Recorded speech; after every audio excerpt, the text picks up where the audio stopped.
এখন যারা তালতলিতে বিএনপির নামে বড় বড় কথা বলে তারা ওই আওয়ামী লীগের পাঁচাটা গোলাম।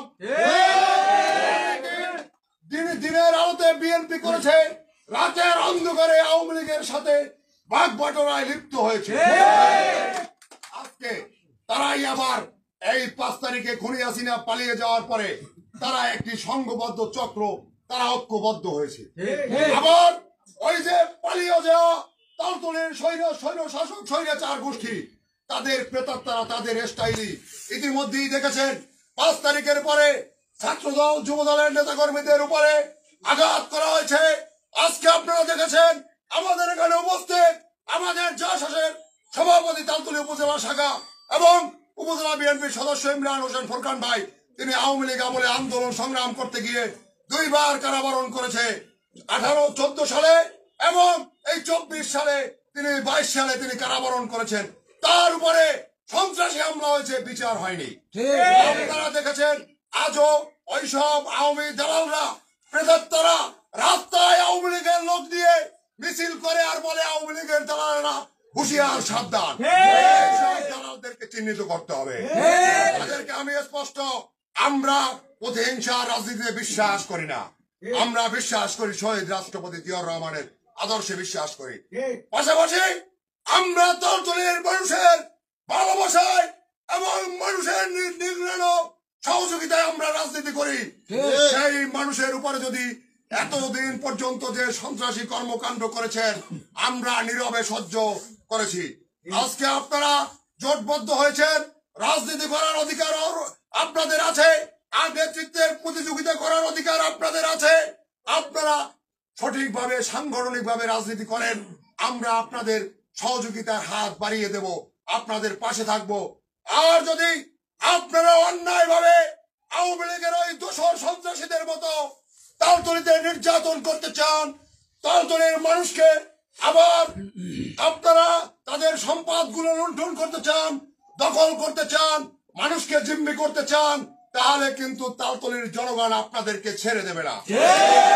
আপনাদেরকে মনে রাখতে হবে, আপনারা এই রাজনীতির মাঠে ছিলেন না, কেউ কেউ পালিয়েছিলেন, কেউ কেউ লিয়াজু করেছিলেন, কিন্তু আমরা ওই দোসরদের সাথে জেল জুলুম হামলার পরেও 16টি বছর আমরা লড়াই করেছি।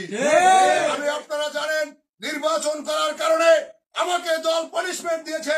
এই দলের জন্য কৈশোর থেকে নিজের আজও পর্যন্ত জীবনের সমস্ত সময় আন্দোলন সংগ্রাম এবং নিঃস্বার্থ ভাবে এই দলের প্রসার এবং বৃদ্ধির জন্য, এই দলকে সুসংগঠিত করার জন্য জীবনের সর্বোচ্চ ঝুঁকি আপনাদেরকে সাথে নিয়ে আমরা নিয়েছি।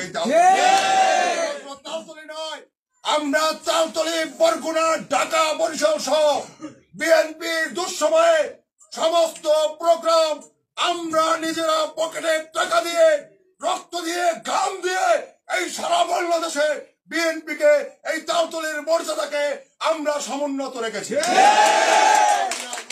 বিশ্বাস করি না, আমরা প্রতিহিংসায় বিশ্বাস করি না, কিন্তু সন্ত্রাসীদেরকে দমন করার জন্য যা যা প্রয়োজন সমস্ত শক্তি ইনশাআল্লাহ আমাদের আছে। সকল নেতা কর্মীকে আজকে শহীদ প্রেসিডেন্ট জিয়াউর রহমানের এই 89তম জন্মদিনে তিনি আমাদের নেতা, তিনি মহান নেতা ছিলেন, তিনি ক্ষমার রাজনীতি করতেন, তিনি সমস্ত মানুষকে নিয়ে একটি সাম্য ভিত্তিক এবং স্বনির্ভর গণতান্ত্রিক বাংলাদেশ এবং যে যার মতামত নেতৃত্বের প্রতিযোগিতা সকল শ্রেণীর মানুষকে তিনি রাজনীতিতে নিয়ে এসেছিলেন। তাই আমরা আমাদের নেতার আদর্শে বিশ্বাসী, তাই আমরা প্রতিহিংসায় বিশ্বাস করি না। আমরা আগামী দিনে চাই সমস্ত নেতাকর্মী যারা উপস্থিত হয়েছেন এবং আপনাদের মাধ্যমে যারা উপস্থিত হতে পারেননি, এই তালতলির সকল নেতাকর্মীকে বলতে চাই, আপনারা হতাশ হবেন না। এই সারি ছাড়াও তালতলির নেতৃত্ব দেওয়ার মতো রাজপথের অনেক নেতাকর্মী আজও জীবিত রয়েছে। আপনারা ভয় পাবেন না। আগামী দিনে তারেক রহমানের 31 দফা প্রণয়ন করেছে। তালতলির 63টি ওয়ার্ডে আমাদের নেতা তারেক রহমানের 31 দফার পৌঁছে দিতে হবে এবং সেই আলোকে আগামী যে নির্বাচন হবে, সেই নির্বাচনে এই তালতলিতে ইনশাআল্লাহ আমরা নিরঙ্কুশ ধানের শীষের বিজয় সবাই মিলে আমরা ছিনিয়ে আনবো ইনশাআল্লাহ। সেই সাথে পরিশেষে একটি কথা বলবো, আমাদের যারা নেতাকর্মীরা রয়েছেন, যারা অঙ্গ সংগঠনের নেতৃত্বে রয়েছেন, আপনারা দুঃসময়ে এই তালতলির শত শত হাজারো নেতাকর্মী না খেয়ে রয়েছে। দল করতে করতে আজকে ভিক্ষার পর্যায়ে গিয়েছে। তাই আপনারা যে সমস্ত সম্ভাবনা রয়েছে, সমস্ত বেকার রয়েছে, গরিব রয়েছে, তাদেরকে ঐক্যবদ্ধভাবে আগামী দিনে তাদের স্বাবলম্বী করার জন্য আপনারা পরিকল্পনা প্রণয়ন করবেন, এই উদাত্ত আহ্বান আমি জানাচ্ছি। সেই সাথে আমরা চাই আগামী দিনে একটি এমন তালতলি প্রতিষ্ঠা করতে। এই তালতলি অনেক অবহেলিত। এই তালতলি লুটপাট হয়েছে, দুর্নীতি হয়েছে, শত শত হাজার কোটি টাকার মালিক হয়েছে আওয়ামী লীগের নেতা যারা ছিল। আজকে সমস্ত মানুষকে অসহায় করে আমরা সমস্ত মানুষের পাশে দাঁড়াবো এবং এই তালতলির সমস্ত উন্নয়নকে আমরা ত্বরান্বিত করে আমরা তালতলিকে উন্নত তালতলি প্রতিষ্ঠিত করব এবং তালতলিতে ন্যায় শাসন প্রতিষ্ঠা করতে হবে।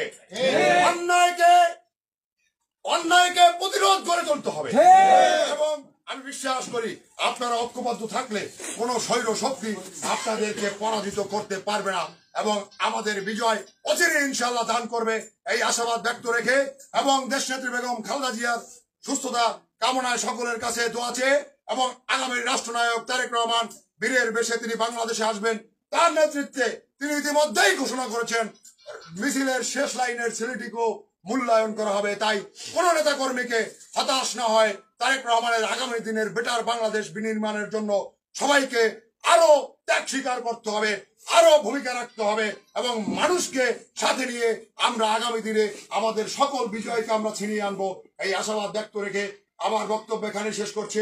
আল্লাহ হাফেজ। বাংলাদেশ জিন্দাবাদ, শহীদ জিয়া মরক, খালেদা জিয়া জিন্দাবাদ, তারুণ্যের অহংকার তারেক রহমান বীরের বেশে আসবে ধীরে বাংলাদেশে ইনশাআল্লাহ।